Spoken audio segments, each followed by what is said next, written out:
Corona 2 lakh के पार, क्या अब लॉकडाउन ही है हथियार? गौरव भाटिया हमारे साथ हैं, अभय दुबे हमारे साथ हैं, हमारे साथ डॉक्टर अजय आलोक हैं और हमारे साथ हैं अनुराग भदौरिया। दिल्ली की सरकार ने, अभय दुबे, आज लॉकडाउन एक तरीके से 2 दिन के लिए ऐलान किया। बहुत से लोगों को लग रहा है कि ये लॉकडाउन की आहट है। क्या आपको लगता है कि लॉकडाउन ही एकमात्र रास्ता बचा है, इसके अलावा कोई रास्ता नहीं? देखिए रोहित जी, लॉकडाउन कोई समाधान, लॉकडाउन सिर्फ हम टाइम बाय करते हैं कि हम अपनी तैयारियां कितनी कर पाए। मैं एक छोटे सा पक्ष आपके सम्मुख रखना चाहता हूं। हो सकता है कि सरकार वैक्सीनेशन का टाइम और बढ़ा दे, वो कोई साइंटिफिक उनके पास रीजन नहीं है। आप देखिए, पिछली बार भी 4 से 6 हफ्ते था, उन्होंने कहा 6 से 8 हफ्ते के बीच दूसरा डोज देंगे, क्योंकि वो नहीं है। एक बहुत बड़ी गलती सरकार ने की कि 5 फरवरी को फाइजर को मना कर दिया और फाइजर अब हिंदुस्तान में आने को तैयार नहीं है। स्पुतनिक को 24 फरवरी को मना कर दिया, जबकि उसी बेसिस पर आपने कोविशील्ड को अप्रूवल दिया, अच्छी बात है।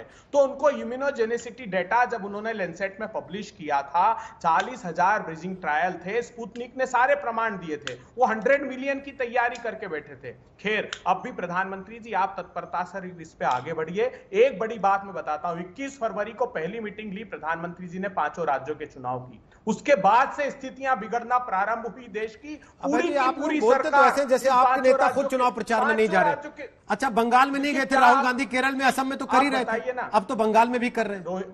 सारे मिलकर चुनाव आयोग के दरवाजे बैठ जाइए ना जाके कि नहीं करना चुनाव प्रचार। आपके तो एक कैंडिडेट की जान तक चली गई। आप गए चुनाव आयोग के पास कि रद्द कर दीजिए या सबको एक फेज में कर दीजिए, बाकी जो बचे। राहुल गांधी जी ना प्रधानमंत्री है ना इलेक्शन कमीशन। अरे सर, चुनाव तो लड़ रही है आपकी पार्टी भी, एक पहल तो करते। जब आप ये दावा करते हैं कि सीबीएसई के लिए हमने पहल की, वैक्सीन के लिए हमने पहल की, चुनाव के लिए भी कर देते।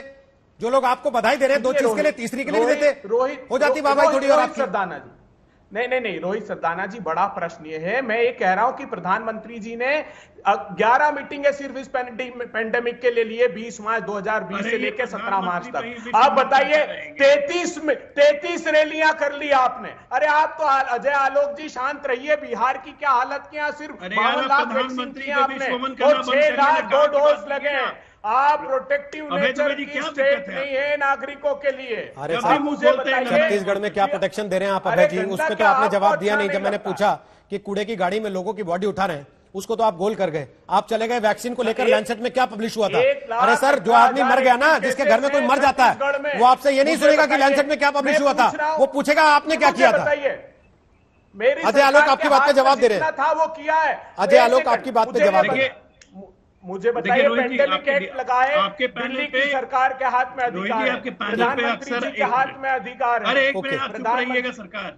अजय आलोक कुछ बोल रहे हैं। मुझे 1 सेकंड, मुझे बताइए क्या गाइडलाइन आपने जारी की? वायरस में म्यूटेशन हुआ है, अब बच्चों को भी वायरस का इन्फेक्शन हो रहा है, और अब वो आरटीपीसीआर टेस्ट में नहीं पकड़ा करते रहिए ना, 24 घंटा करते रहते हैं, नींद के आधार पर हॉस्पिटल इनको चुप रहिएगा। अभय जी प्लीज, कोई नई गाइडलाइन। अभय जी वो आपकी बात का जवाब दे रहे हैं ना, सुन तो लीजिए। अजय जी की बात सुन लीजिए, फिर गौरव भाटिया और अनुराग भदौरिया आ रहे हैं। आपको पता फिर वहां क्या होने वाला, इसलिए पहले आप लोग अपनी बात क्या लीजिए। पिछले 7 साल से तो प्रधानमंत्री पे विश्व वमन कर ही रहे हैं, तभी मन नहीं भरता, करते रहिए, कोई आपको रोका नहीं, आप उसके लिए बने हैं, आपका काम है वो, ठीक है। आपने नहीं किया, लेकिन सच्चाई ये है, सच्चा फिर भी मत बोलिए। नीतीश बाबू ने ऐसा है कि सच्चाई है, अरे सच्चाई तो सुनिए, सच्चाई ये है कि लॉकडाउन की सच्चाई ये है कि किसी भी कंट्री में सेकेंड वेव या थर्ड वेव आई हो, चाहे वो अमेरिका हो, आपकी सबसे पसंदीदा कंट्री इटली हो या लंदन हो या कहीं भी हो, हमने देखा है कि लॉकडाउन एक इफेक्टिव वेपन है। लेकिन इसको एडमिनिस्ट्रेटिवली कहां यूज करना है, किन जिलों में यूज करना है, ये एडमिनिस्ट्रेटर पे छोड़ दीजिए। इसलिए ये कहना कि लॉकडाउन सिर्फ टाइम बाई करने का इक्विपमेंट है अभय जी, बिल्कुल गलत बात है। लॉकडाउन से हम चेन ब्रेक करते हैं, चेन ब्रेक करने के साथ साथ वैक्सीनेशन बढ़ाते हैं। की क्या व्यवस्था है? अब एक मिनट, वैक्सीनेशन अच्छी खासी हो रही है, चिंता कर रहे हैं। आज भी 34 लाख लगे ना। मेरा एक सवाल है, आज भी 34 लाख लगे ना। मैं एक चीज सुनाना चाहता हूं, किसी ने भेजा, आप चारों को सुनना चाहिए प्लीज। अभय जी, अरे आप बोलने लगते हैं। अभय जी, मैं एक चीज बताना चाहता हूँ। गौरव जी आ रहा हूँ, आपके पास आ रहा हूँ। मुझे यकीन है डॉक्टर साहब से पहले आप चाहेंगे कि आप इस पे बोल दें, लेकिन फिर भी मैं पहले कमेंट डॉक्टर साहब से ले रहा हूँ। डॉक्टर साहब, अभी किसी ने भेजा लिख के, डॉक्टर साहब किसी ने लिख के भेजा कि पीएम ने सीएम्स को बुलाया और कहा कि भाई आप लोग जिम्मा लीजिए, कोविड से लड़ना है। सीएम ने डीएम्स को बुलाया और कहा कि ठीक है भाई, अब तुमको कोविड से लड़ना है। डीएम्स ने डिस्ट्रिक्ट एडमिनिस्ट्रेशन को बोला कि अब तुमको लड़ना है, और डिस्ट्रिक्ट एडमिनिस्ट्रेशन ने लोगों को भरोसे छोड़ दिया और लोगों ने खुद को राम भरोसे छोड़ दिया और सब आत्मनिर्भर हो गए। क्या यही स्थिति है भारत की?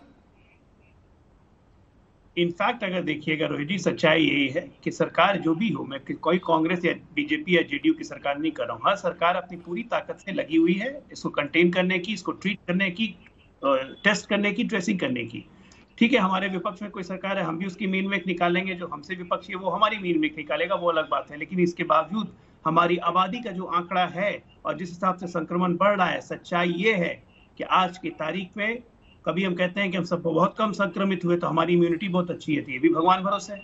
भगवान भरोसे तो है ही है देश, उसमें दिक्कत कहाँ है?